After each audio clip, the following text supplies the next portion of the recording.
when I invited my next guest on the program, I told him I had questions that were beneath his rank and pay grade, because my guest is Admiral James Stavridis. Dr. James Stavridis, he really has a resume that deserves to be highlighted.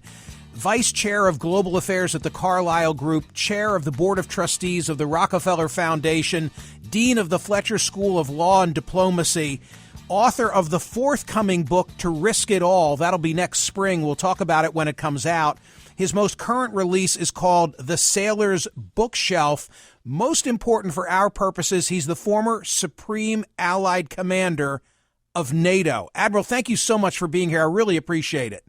It's my pleasure, Michael. A lot going on in NATO land these days. What's the job of a Supreme Allied Commander?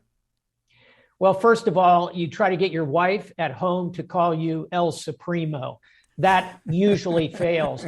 The actual job, of course, is to be the commander of NATO military forces. You're effectively running the operations of NATO. So for the 4 years in which I was the 16th Supreme Allied Commander, I was in command of Afghanistan, the war in Libya, the Balkans, counter-piracy, cyber, all of the military activities of the alliance. The first Supreme Allied Commander, as I'm sure you know, was later President Dwight Eisenhower. And how does one get to become the Supreme Allied Commander? And by that, I mean, who makes the decision? Essentially, it's a formal decision by every nation of NATO. They have to all approve it in consensus, but the nomination always comes from the United States. And typically, it's a four-star officer who's already had a significant U.S. four-star command. My previous command was Commander U.S. Southern Command. So I was in charge of all military activities south of the United States. That was kind of the training ground, then off to be Supreme Commander of NATO. Is it necessarily an American who fills that role? It is. And the deputy is always a Brit. The first deputy Supreme Allied Commander was, you'll guess, General Bernard Montgomery.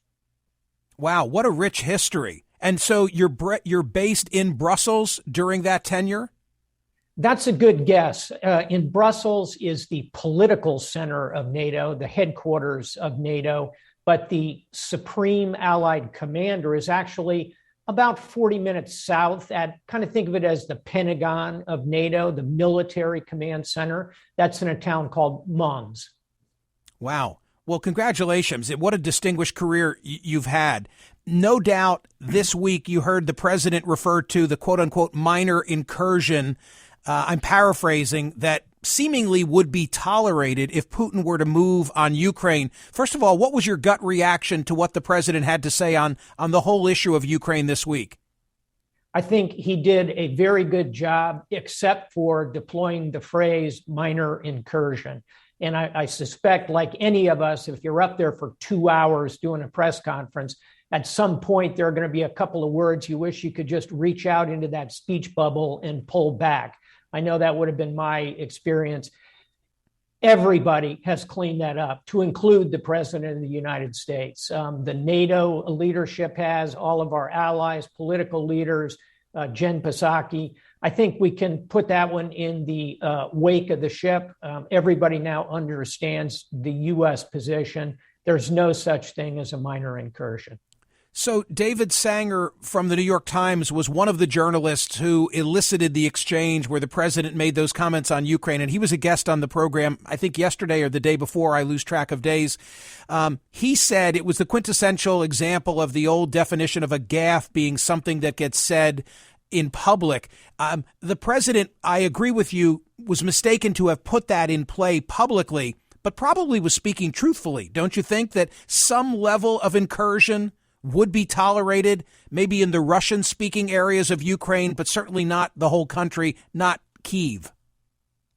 I would disagree with that one, Michael. I think that the administration is going to lower the boom completely on everything they've promised, as in massive sanctions, aid to the Ukrainians, moving NATO troops to the border. And I think that'll happen whether it is a couple of columns of tanks carving out a quote, little chunk, unquote, or it's a full-on blitzkrieg that goes to Kiev and changes the regime.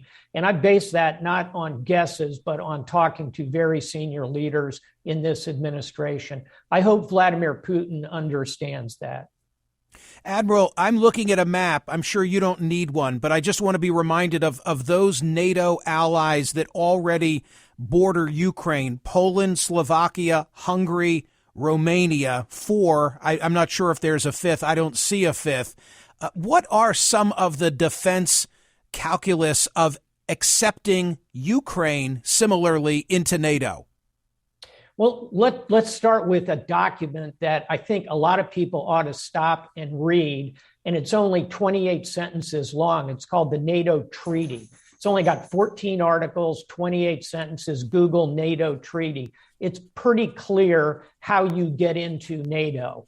And it's a really simple process. You simply have to ascribe to the principles of freedom, peace, democracy, liberty, rule of law. Then you have to apply. You have to be a European country, and you have to be in a position to further all of the principles I just listed. If you fulfill those criteria, you then have to be accepted by a vote of today, all 30 of the NATO nations. So you'll see a variety of opinions, as you would in any kind of political calculus, that'll range from nations that really don't want any more expansion to countries that might be more enthusiastic about continuing the expansion. It's an alliance with all the strengths and also the difficulties of managing 30 nations, getting them to move in one direction. Well, by the standard that you've just articulated, where does Ukraine fall short in terms of being accepted as a NATO partner?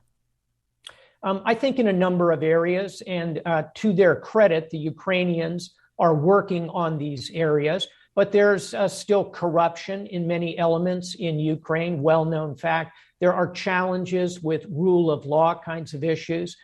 They have significant disagreements, to say the least, with Russia. So that makes it hard to ascribe completely to the peace component of this. So I think Ukraine has a lot of work to do before realistically they can come into the alliance. But I'll conclude here by saying I wouldn't say that Ukraine will never join the alliance. And above all, we should not cede that power to Vladimir Putin. So it's a function of some of the inadequacies on the part of Ukraine that you've just identified, not the least of which is corruption, rather than the fact that NATO looks at the same map that I'm looking at and says, wow, if we accept Ukraine, now we are right up against, I don't know if anyone says Mother Russia anymore, but we're right up against Putin. And if he makes a move in Ukraine, then it's game on, because we've all agreed that an attack on one of us is an attack on all of us. It's not that. It is partly that. And so it is both of those elements. And I'll give you another analog, which you'll be aware of, is a small country, very small, called Georgia in the Caucasus, which underwent a similar experience in 2008, invaded by Russia. Russia continues to hold territories of Georgia in dispute, much as they hold Crimea. So yes, Michael, it's all of those factors together that will make it difficult and a long-term process before Ukraine could seriously be considered for membership in the alliance. Okay, another of my naive questions. Why is Ukraine so important to Putin? I think there are three principal reasons, and one has to do with his own psychology as he heads into about to turn 70, starting to think legacy. And how does he see his best potential legacy? To kind of recreate a new version of the old Soviet Union, which he's described as the greatest disaster, its collapse in the 20th century. So number one is Vladimir Putin and his legacy. Number two, it's very important for what it demonstrates in the region. It allows Russia to appear strong and forceful in Kazakhstan and Tajikistan and Belarus, in Moldova. So it allows that regional. And then third and finally, Michael, I think for President Putin, there's a high degree of desirability in the way it can divide the alliance. As I said, people have differing views about Ukraine's position, and above all, how it can divide the United States, how he can make the Biden administration look weak. I think those three elements come together, and that's kind of motive. And if crime is where motive meets opportunity, the opportunity is COVID, the distractions, all of the challenges that we're facing in the West right now. Putin says, this might be the time to go. Admiral, can he financially afford to move into portions of Ukraine? I think he can in a limited fashion. And I suspect part of that is what was kicking around in the president's head. He's probably been briefed on that phrase. I think the best chance of what will happen, the best analysis would tell us he will probably come in the Southeast, grab that Russian ethnically positive chunk, create a land bridge from Mother Russia, Rodina is the word in Russian, that will run from Russia proper down to Crimea. He'll then park his forces, turn to the international community and say, here I am. What happens next? And who then determines what happens next? NATO as an alliance, or the president of the United States, or some combination of both? It will be a combination of both. And in this case, the alliance will look very much to U.S. leadership. And I take the president and his administration at their word. And I have seen the planning involved here. It's very significant in terms of economic sanctions, military response, not troops on the ground, but strong support to the Ukrainians who are motivated and who will fight. And thirdly, alliance solidarity, which means moving more troops to the NATO-Russia border, exactly the opposite of what Putin wants to accomplish. So let's hope he sees the rationality here and decides to climb down. I have to imagine that when one is the supreme allied commander for NATO, you're totally dialed in on what is the best intel and psychological information on Vladimir Putin. If I'm right, I know you're not going to tell me what you've learned, but I'll ask it this way. Do you think you have a pretty good handle on what makes him tick? I do. And I think that our intel analysts do. And I think many academics who have studied and followed Putin understand him quite well. Take a look at Angela Stent's book. She's a professor at Georgetown about Vladimir Putin. There are a number of very, very powerful books. And he's led essentially a public life. And the thing to understand, as we mentioned earlier, is his background as a KGB agent, his deep bitterness about the collapse of the Soviet Union, and his own sense of aggrievement, which has translated into a bruised and aggrieved Russia. I don't think there's any great mystery going on there. Did you ever see that photograph? I don't think it was photoshopped. I think it was legit. Sorry if I'm catching you cold with this. Of President Reagan in Red Square and a seemingly Russian tourist with a camera around his neck that people look at the picture and say, oh, my God, that was a young Putin? I have not seen that picture. And the minute this interview is over, I'm going to Google it and check it out. Okay. All right. I will give you one exchange that's worth noting. And it's President 43, Bush 43, who famously said, I looked in Putin's eyes. I saw his soul. We can work with Vladimir Putin. I think he got that one wrong. John McCain, one of my heroes, was asked, you've met Putin. You've looked in his eyes. What did you see? He said, I saw 3 letters, KGB. John McCain got that one exactly right. All right, one more of my wacky questions, and I will let you go, and I apologize for this in advance. Did you ever hear the story about an ABBA tribute band playing a concert, coming back from Russia, and saying that behind a curtain, Vladimir Putin was watching them perform, and they thought that they'd been brought in just to perform for the Russian president?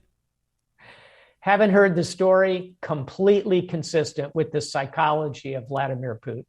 Really? I'm going to take that as somewhat of a confirmation. But I take it that the Reagan photo and the ABBA story were not in the NATO file that was given to the Supreme Allied Commander of NATO. No, there were a couple other things, but we won't mention those on air. Thanks so much, Michael. Admiral, I really appreciate your time. All the best, and thank you for being here. Yeah, let's all watch this one closely. Dangerous times. Thanks, Michael. Admiral James Stavridis is the former Supreme Allied Commander of NATO, Vice Chair, Global Affairs of the Carlyle Group, Chair of the Board of Trustees of the Rockefeller Foundation, Dean of the Fletcher School of Law and Diplomacy, and author most recently of The Sailor's Bookshelf. What a fabulous perspective for us to have just gleaned.